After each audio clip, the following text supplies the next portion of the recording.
मेरा नाम लक्ष्मी सागर है और मैं जगदलपुर बस्तर जिला से बोल रही हूँ। हाँ, मेरा नाम नरेंद्र है और मैं बस्तर से हूँ। मैं एक किसान हूँ। मेरा नाम अविनाश श्रीवास्तव और मैं जगदलपुर का निवासी हूँ। मेरा नाम अंकुश लगनपाल है, मैं बस्तर का रहने वाला हूँ। मेरा जन्म बस्तर में ही हुआ है। मेरा नाम सारंग कौशिक है और मैं कोंडा गांव से हूँ। मैं बिंदु विश्वकर्मा एडवोकेट हूँ जगदलपुर से ही। मेरा नाम यतेंद्र सलाम है, मैं कोंडा गांव का रहवासी हूँ। मेरा नाम मुन्नालाल सेठिया है, पिता स्वर्गीय श्री इंद्रनाथ सेठिया, पंडित दीनदयाल वार्ड। मैं नवीन गुप्ता हूँ, जगदलपुर का निवासी हूँ। कृष्णा पटेल हूँ, मैं NMDC स्टील प्लांट में काम करता हूँ और मैं काफ़ी समय से बस्तर में रह रहा हूँ। शशांक श्रीवास्तव मेरा नाम है। मेरा कोंडा गांव में YP इंटरप्राइजेस के नाम से इलेक्ट्रॉनिक तराजू धर्म कांटे की दुकान है। जब हम लोग 10 साल पहले की बात बोले तो हम लोग का और इस मोहल्ले में काफ़ी स्थिति खराब था। आए दिन हम लोग को पानी का परेशानी होता था, लाइट का, घर कच्चा मकान था और बच्चे लोग बहुत बीमार रहते थे, बहुत ट्रीटमेंट कराते थे, तब भी असर नहीं होता था क्योंकि प्राइवेट में भी जाते थे तो उतने हम लोग को देना पड़ता था डॉक्टर के मेडिकल के लिए। ये काफ़ी 8 विधानसभा क्षेत्र आते हैं। 2014 पहले की स्थिति ये थी कि बस्तर नक्सलवाद को लेकर के जल रहा था। ऐसे बीजापुर, दंतेवाड़ा, सुकमा ऐसे कई अंदरूनी क्षेत्र हैं जहाँ विकास कोसों दूर थी। पहले सबसे बड़ी बात है तो पहले रोड सही नहीं थी। इंटीरियर में जाना मैंने बहुत दिक्कतें थी और नक्सली प्रॉब्लम भी थी पहले बहुत ज़्यादा। ये अपना एकदम इंटीरियर हो जाता था बस्तर, यहाँ पर कुछ नहीं आता था। कोई डेवलपमेंट के नाम पे सब वही भोपाल, इंदौर, रायपुर में भी कम ही आता था। तो बस्तर के लिए सबसे बड़ी चीज थी आवागमन और दूसरी थी सुरक्षा। जिस प्रकार से यह नक्सल क्षेत्र है और जिसको लेकर एक भय का माहौल जो है यहाँ के शासकीय कर्मचारी और यहाँ के रहवासियों के ऊपर जो बना हुआ था। पहले जो पगडंडी टाइप का होता था कि जैसे ग्रामीण रोड नहीं होते थे, ग्रामीण रोड होते थे, प्रधान सड़क योजना वाले, जो प्रधानमंत्री सड़क योजना वाले सिंगल रोड हुआ करता था। जो मेन आपका रोड भी ये है, धर्मपुरा वाला जो रोड है आपका, संजय मार्केट से रोड कनेक्ट होता है। जो आपका इवन नागरनाथ जाते भी हैं, स्टील प्लांट के लिए जाते, वो भी सिंगल रोड था। 14 से पहले टोटल रूप से यहाँ पे वनोपज पे ही निर्भर थे, इसके अलावा यहाँ कोई व्यापार नहीं था। मतलब 5-10 साल पहले ऐसा था कि एक ही फसल लेते थे। धान की फसल ले लिए बरसात में और उसके बाद क्या दूसरे फसल के लिए ऑक्सीजन बहुत कम बचता था, पानी नहीं रहता था। पानी का तो बहुत दिक्कत रहता था। हम लोगों के पास दूर दूर हमको जाना पड़ता था। जो टेंट वाला बोर होता है ना, उससे लाना पड़ता था या किसी का कुआं होता था उनको मांगना पड़ता था। गर्मी में तो काफी हम लोगों के पास कपड़ा धोने के लिए भी पानी नहीं रहता था और कुछ नहीं।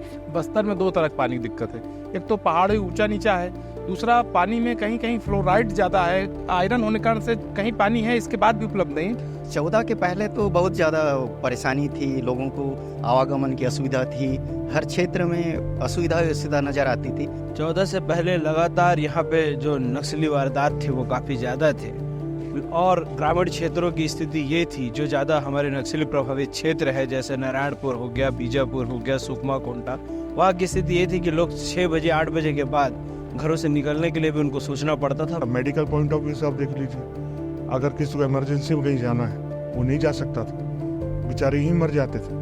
अगर आपको रायपुर भी जाना था इनफेक्ट तो हमको 6-6, 7-7 घंटे लगते थे रायपुर जाने के लिए। परिवार वाले को बहुत दिक्कत आती थी, सोने में, खाना बनाने में, ऊपर से पानी चूता था तो छत्ता को टांग करके मैं खाना खाता था।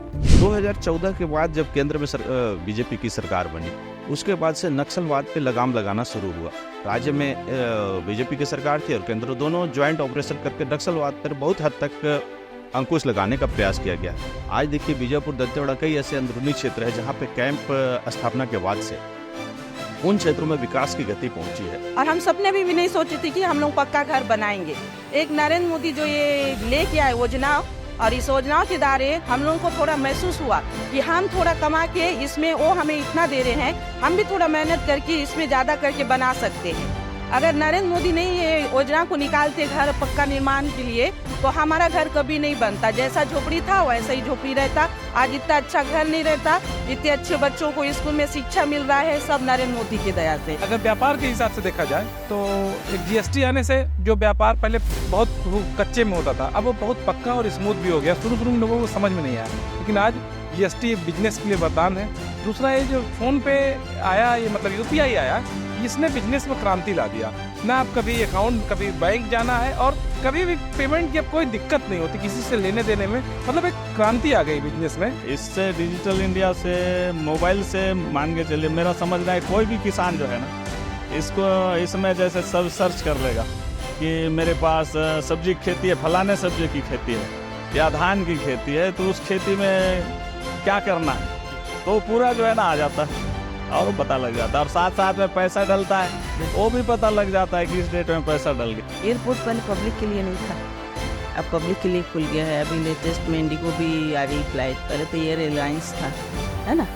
काफ़ी मतलब क्या है कि काफ़ी सुविधाएं हो गई है, स्पेशली मेडिकल सुविधाएं, जैसे जिनको इमरजेंसी है।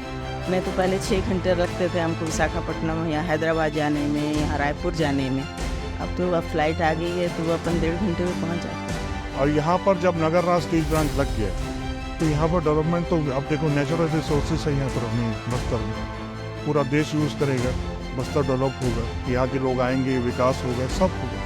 छोटे शहर को उभरते हुए देखना है तो जगदलपुर को देखिए। तो जो जल जीवन मिशन है ये बस्तर के आदिवासियों के लिए एक वरदान के रूप में सामने आया। अभी बस्तर में पिछले अभी ये काम थोड़ा सा स्लो हो गया था अभी 5 साल तक, लेकिन अभी फिर से बहुत तेज़ी से काम चल रहा है और सब जगह एक अच्छा पानी जा रहा है सुलभ। और अभी क्या है कि पानी की सुविधा होने से, थोड़ा गांव में डैम वगैरह बनने से, वाटर लेवल थोड़ा ऊपर आने से थोड़ा सा पानी की सुविधा हुआ है। मोदी जी की वजह से देश में बहुत बदलाव आया। भारतीय जनता पार्टी की सरकार आने के बाद आज स्थिति इतनी बेहतर है। इनके शासनकाल को मैं देख करके आगे के शासनकाल से मेरे को घृणा होती है। अभी की शासनकाल बहुत सुंदर, अच्छा, सुचारू रूप से। केंद्र सरकार जो है बस्तर को खास पैकेज दे रही है, इसको लेकर बस्तर वासियों में काफ़ी खुशी है। और मोदी जी की जो क्लियर जो मानसिकता है विकास को लेकर और यहाँ के लोगों को लेकर, ये भी यहाँ के लोग बहुत भली बात समझ रहे हैं।